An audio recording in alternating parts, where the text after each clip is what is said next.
and we speak on like that's kind of like what you ran with. You know, like just speak a little bit more about that. Like what exactly do y'all did? What's some of y'all goals and like what's y'all mission? Okay, that's easy. The goal of this was we wanted to create more minority inclusion in the environmental science side. What does that mean? That means we found a statistic that said 94% of people that have the ability to have recreational water are white, Caucasian males. And that alarmed me because our kids in Baltimore City live around water but can't have access to get on it. And it just didn't sit right with me, especially when there's so many occupations that we don't know about that are dealing with marine life, agriculture, storm mitigation and water, that our kids need to have some type of inclusion into that so those occupations open up. Blacks in science. So what I tried to do is create a package, a vessel that allows kids to get on the water, learn how to do aquaculture, learn how to do hydroponics, learn how to do a lot of different land and marine tasks and responsibilities so that they would be a little bit open, a little bit more freer, less scared of the water, and just want to be a part of something bigger. So that's what we do. And so if a young kid was to watch this interview, it was ahead how you had, opportunity to come in, learn how to fish and stuff like that. Why should, like, and I'm gonna just try to speak on from like what I think they would be attracted to, why they should join, and you could just tell me, right on. So if you're a young kid and you watching this interview and you might want to get involved in something like this, I feel like you might want to be intrigued to join, Mr. Brown. What he got going on is because not only can they get the experience of fishing, because that's different. That's different. We live in Baltimore where, we do the typical, eat chicken boxes, play on the corner, just do the typical. You don't really get a chance to go on the water and actually fish. So I'm assuming that if I was a young person, I wouldn't become interested in doing this because I gotta do something different. But not only that, it seems like that y'all have like somewhere where if I was feeling down, if I was having a bad day, where it's an organization where I can come in and just kind of like y'all can kind of help me with that. So like, do y'all offer like any mentoring, anything around mental health? All of this is mental health in its rarest form that nobody else could understand. I modeled this program after Warriors on the Water in California, where they had Afghanistan troops coming back to the United States that were dealing with such PTSD, anxiety attacks, panic attacks, and they were putting these infantry, Marines, and Army individuals on the water so that they could detox, de-stress those sensitive triggers by being on the water. And the program worked successfully. And I came back trying to say, how can we do that for these kids in Baltimore City? I know, and putting them on the water is such an unbelievable experience. We did 63 kids this summer in our camp. I got a phone call from one of the mothers that said, what have you done to my son? I said, I'm sorry, I'm lost. She says, my son doesn't go to bed till 2 o'clock in the morning. Why does my son sleep at 6 p.m.? And I love him, and he won't that even water changed his whole dynamic sleep pattern. He's in the bed at 6 o'clock, snoring, because that water and that Karthik energy translated into him. It rocked him like a baby to sleep while he was out there. We also were able to mentor the mental health side of it by just giving them different tasks. We found kids that didn't have fidgety, always moving, couldn't sit still. We put them on the water, gave them tasks, responsibilities. They ate it up. They were able to learn so fast with their hands when their school, traditional school, just couldn't keep up with them. Our children are not dumb. They're not slow. They don't have dyslexia, as many people say. They don't have this lack of focus. It's just traditional school doesn't inspire our kids, African American children, to concentrate. You know, you're in education to understand that there's a system that just doesn't really work for us. we need to be outside. So I created a living hybrid classroom where the kids learn how to take care of reptiles, turtles, fish, trout in the classroom, how to grow plants and produce and fruits from a hydroponic unit. It's so many things these kids have learned, the anatomy of crabs, the anatomy of raising oysters, so that we can go back and put all that back into the water as a conservation piece. November the 20th, we're doing a big park cleanup so that these kids take pride in their communities throughout Baltimore. So all of that is mentoring, all of that is some physical labor, all of that helps children to understand I don't have to be anything less, I can be more. So what area are y'all currently in? So right now we're going to be in Park Heights, Arlington. We just did Colonel Cook on the east side, around Erman Avenue. We're down Fern Bay Brook, which is Brooklyn and Curtis Bay area. We're doing Belmont Elementary. So I'm trying to create a web. And this web has water within a 10-mile radius anywhere we are. That's the biggest thing. So because we have access to the water, these kids are going to be in kayaks very early, between now and November, so that they can be on their own little small boat, supervision of course, but they're able to just let their mind go and just wander, relax, and just float on the water. So now you tell me, like, when you was younger, right? When you like coming up as a child, did you ever envision yourself doing the work that you're doing now? Like, how much self-interest from your past do you relate with everything that you're doing today? It's funny, Isaiah, you say that. I went fishing. My father took us fishing when I was 3 years old. And when you catch your first fish, it just changes your life, man. You think you just caught the first jaws. That's how much you think about it. You know, it was a little fish but that thing was, that was jaws right there. We caught jaws, and ever since then I was hooked, man. And throughout my life, up until my father passed away, fishing was such a paramount activity for me and my family. It was a way me and my father bonded. And I loved it so much that I wanted that feeling back. I was in a relationship with a lady who had a son, and he became my son, and we went fishing, and we bonded. For 12 years, I raised him. He just came back in my life at 21, and all he wants to do is connect and go fishing. And that's just a wonderful feeling. And that's what fishing allows. It allows, one, knowledge and information to be shared to the next person, but it creates such a strong bond between males and females and anybody that just wants to learn. And it's always something new to learn. Every day I get out on this water, even at 51, I'm still learning different things. Now I'm learning how to captain a boat, how to produce fish, how to take care of everybody on the boat safe, and then still bring everybody safely back. So it's always something to learn. So like, what is it just about that water that you think that everybody is just so connected to? It almost seems like it just got a magnet to your heart, to a person's heart. Part of it is your body is filled with 92% water. The second part of that is water makes you feel kind of like you're still in birth. Almost like you're inside your mother's womb because you spent 9 months in this placenta. So water is something you can gravitate to so easily, even if you don't fish. Stand-up paddleboard may be a thing, kayaks may be a thing, but just swimming may be a thing.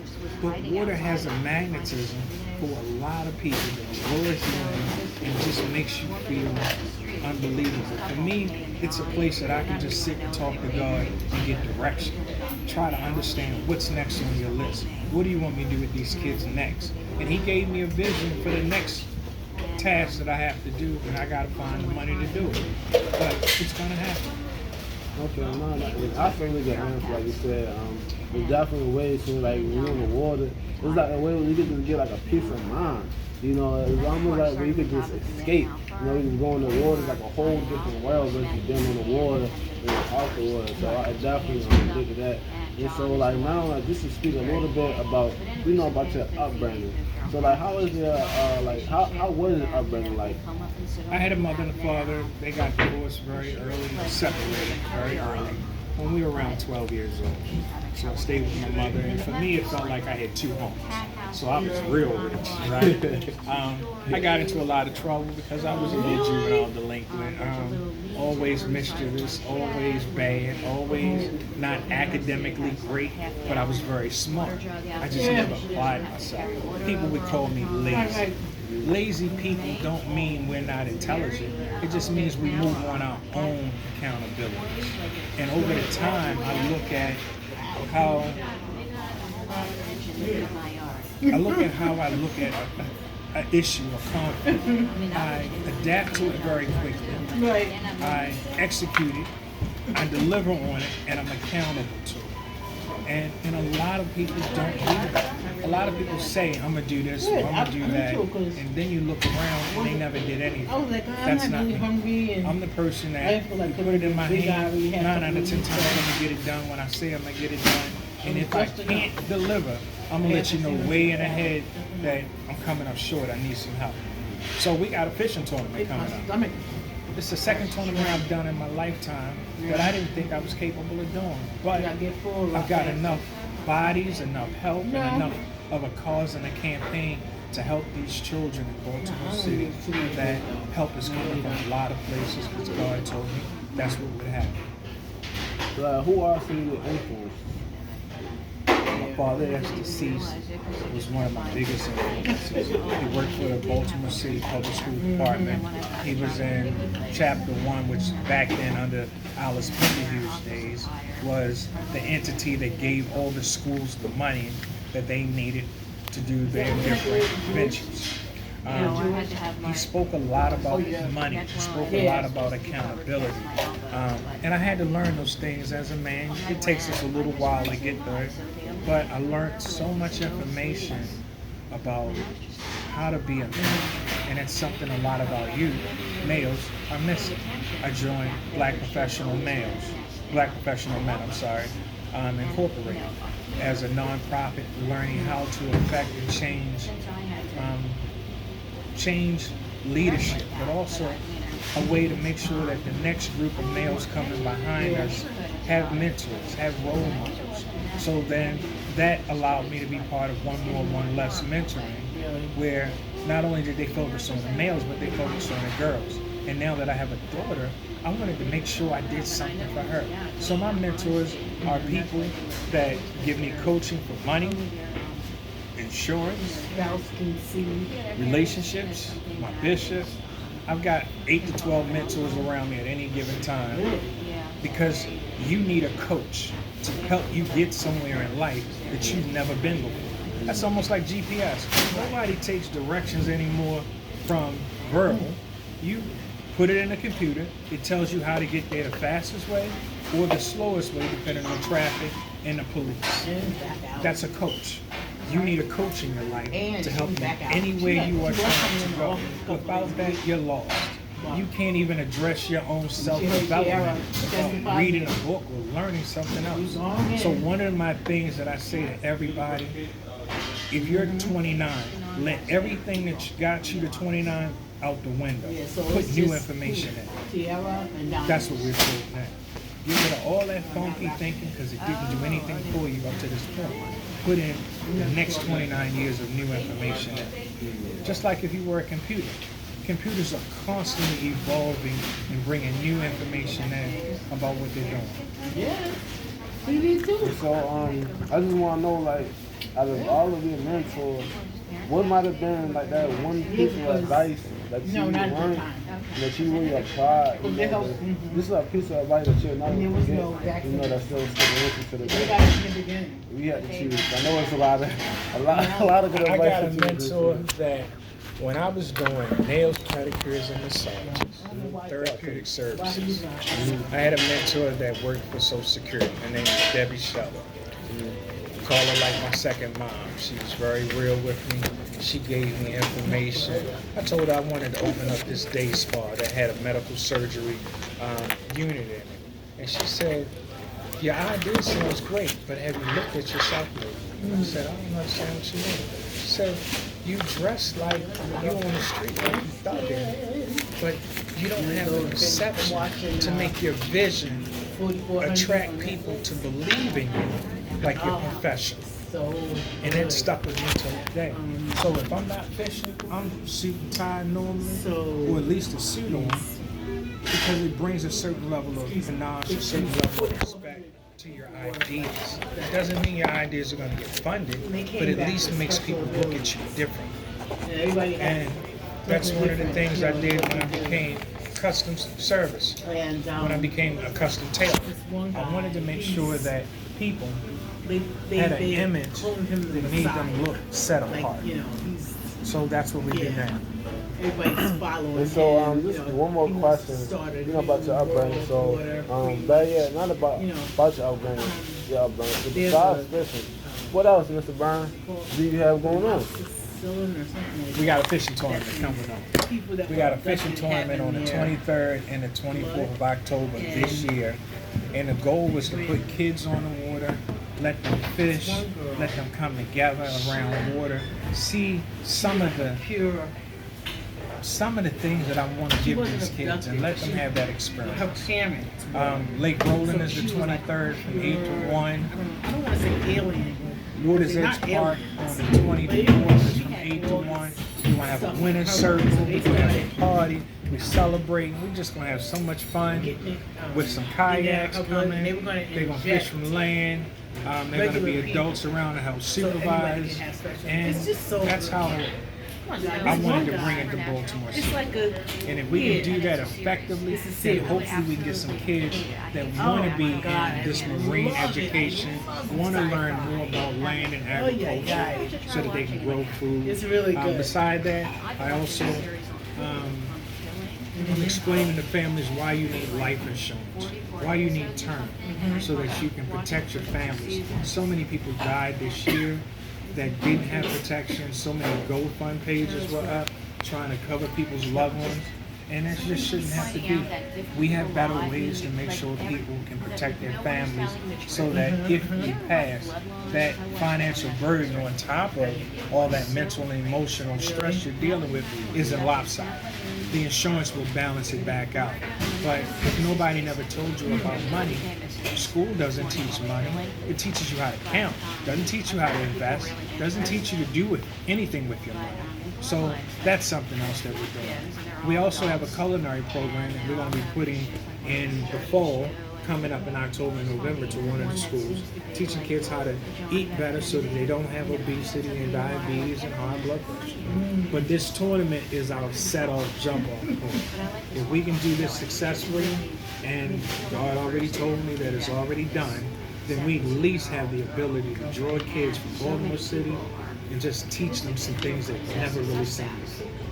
So hopefully when you go out with me tomorrow, you get a different perspective of the water, you get a different perspective of fishing, and hopefully we can catch some. I was going to say, because I don't know about y'all that's watching this, but I'm going to be on the boat, And I encourage any young person that is listening to this, definitely tap in on Mr. Bond. This is not the end of the interview, but I'm just pausing for a quick second just to give recognition to this man, because people don't have to take out their time to do stuff like that. Everything this man is doing is genuine, it's coming from his heart, and you really trying to make an actual change. Man, it's like, if you're a young person, just do something different. Why not? That's how I look at it. Why not? So y'all definitely need to tap on Mr. Brian. And just, like I said, just do something different. You never know how it can change your life.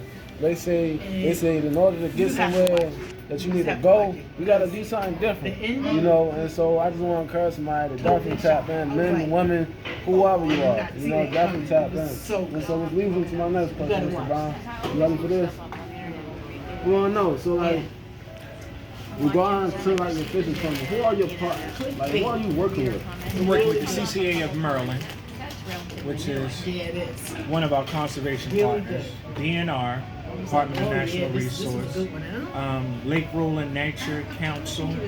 We're working with Baltimore Parks and Recs. We're working with a couple different tackle stores around Baltimore, Talcum, and Clive's Tackle Shop. That was good too. We are working with a couple out of Maryland tackle stores. Toadfish is one of our helpers to increase minorities to rebuild the oyster reefs around Maryland. Seven River Association is one of the oldest nonprofits in Maryland, if not nationwide. Really? And their job is to replenish and change the water quality in Seven River.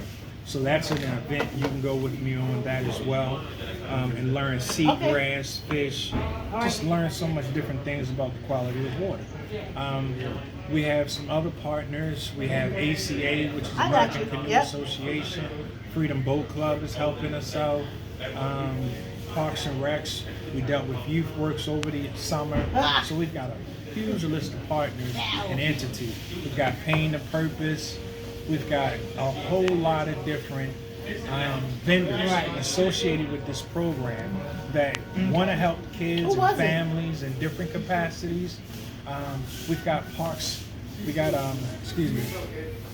Park Heights Renaissance is on board as well. So we've got a lot of big entities helping to pull this tournament together. Another shout out was MedStar Harbor Hospital, that's part of this as well. Port of Authority Harbor Division is on board, and we got Masonville Coal. So all of these vendors specifically are around the quality of water in Baltimore and trying to make some changes, including minorities inside this bubble that has only been for the longest. The question came to me was like, Brian, Black and Hispanic people are not interested in conservation. And my argument was, that's funny you should say when Black and brown people are the ones that suffer from all the poison that's in Baltimore City from the environment. Why would they not be a part of the conversation to make change? And they felt we weren't interested. It's never a point of we're not interested. We just were never included in the conversation. We don't know.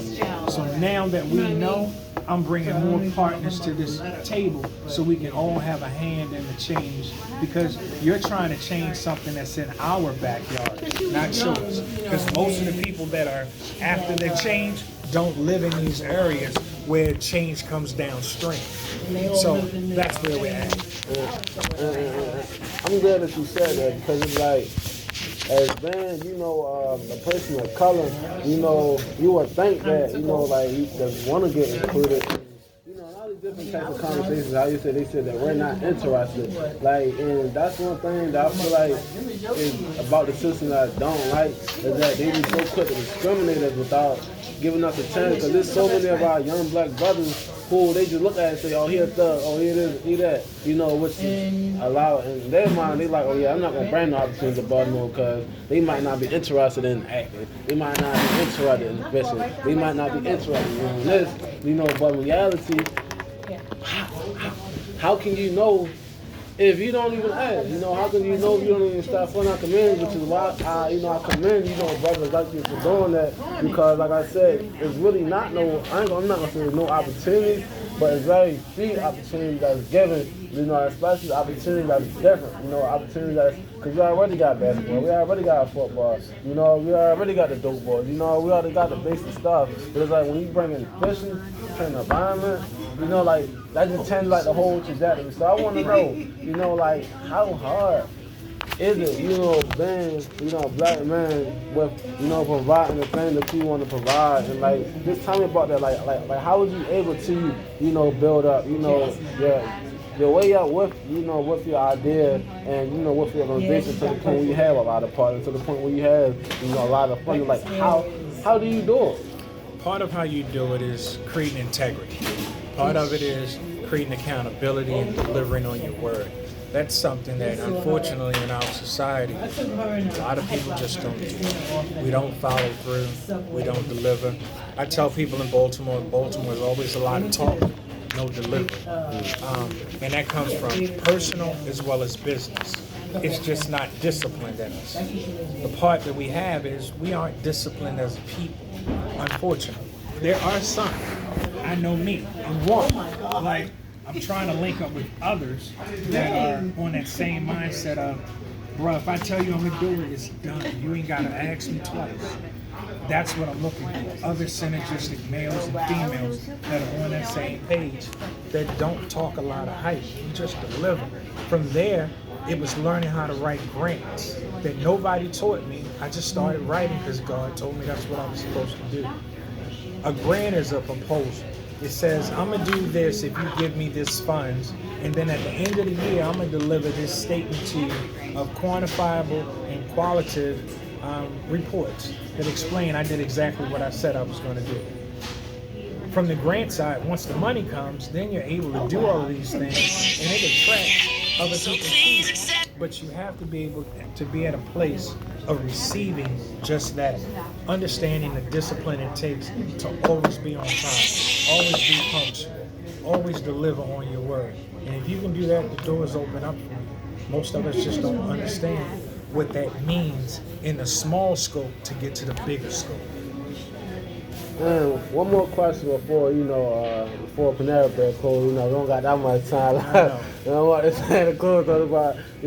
Just speak a little bit more on your fishing tournament. What can we expect? Back yet? I'm sorry. Right.